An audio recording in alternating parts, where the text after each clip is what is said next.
সবাই যখন চেয়েছিল যে আমি কথা বলি, আমার কাছে মনে হচ্ছিল যে কোটা সংস্কার হয়তোবা হবে।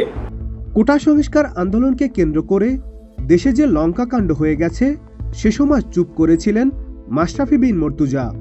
পরবর্তীতে এই আন্দোলন রূপ নেয় সরকার পতনের এক দফা দাবিতে। তাতে শেখ হাসিনার নেতৃত্বাধীন সরকারের পতন ঘটে, দায়িত্ব হারান মাশরাফিরাও। সরকার পতনের আগ পর্যন্ত কথা বলার স্বাধীনতা ছিল না বাংলাদেশের মানুষের। মাশরাফির আক্ষেপেও যেন ফুটে উঠল সেই সুর।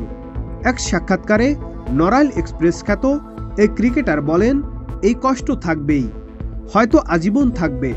দেশের একটা ক্রাইসিস মুহূর্তে পাশে থাকতে পারিনি, কিছু করতে পারিনি, এটা আমাকে সবসময় ভোগাবে, পোড়াবে, সবসময় থেকে যাবে।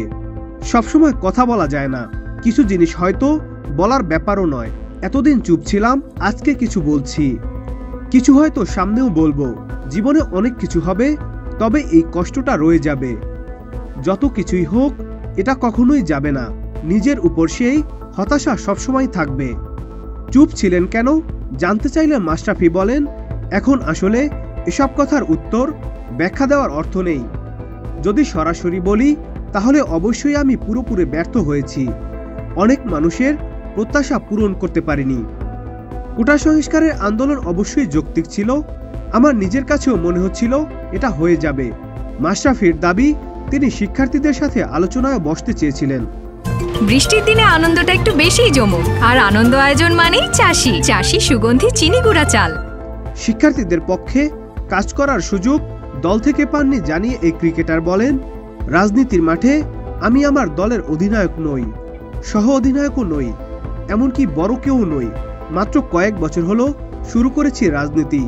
আমি আমার জায়গা থেকেই চেষ্টা করেছি, যতটুকু সাধ্য ছিল চেষ্টা করেছি যেন ছাত্রদের সঙ্গে আলোচনার ক্ষেত্র তৈরি করতে পারি, কিন্তু সুযোগটা না পেলে তো আর কিছু করার থাকে না।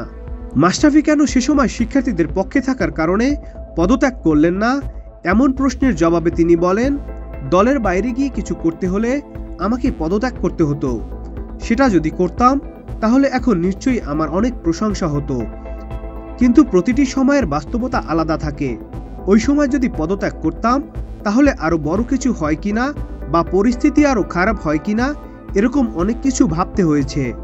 আমি যদি সেই ভাবনাগুলো সব তুলে ধরি, সেটার পক্ষে বিপক্ষে অনেক যুক্তি থাকবে, কিন্তু সম্ভাব্য পরিণতি বা অনেক দিক ভাবতে হয়েছে আমাকে। মাশরাফি আরো বলেন, ফেসবুকে একটা দুইটা স্ট্যাটাস দিলে হয়তো গা বাঁচাতে পারতাম, তারপরেও অনেকে সমালোচনা করতেন, অনেকে খুশি হতেন, কিন্তু আমার জায়গা থেকে আরো বড় পরিসরে কিছু একটা করার চেষ্টা করেছি, কিন্তু সেটা পারিনি, কাজেই ব্যর্থ হয়েছি। অবশ্যই সবকিছু সমাধান হয়ে যেত সেটা না, আমি আরো বড় পরিসরে কিছু করতে পারতাম। মাশরাফি আরো বলেন, নড়াইলের মানুষ তার বাড়ি পুড়িয়ে দেওয়ায় কোনো ক্ষোভ নেই, নিজের ব্যর্থতা হিসেবেই দেখছেন সবকিছু। নাদিম হাসান, চ্যানেল আই।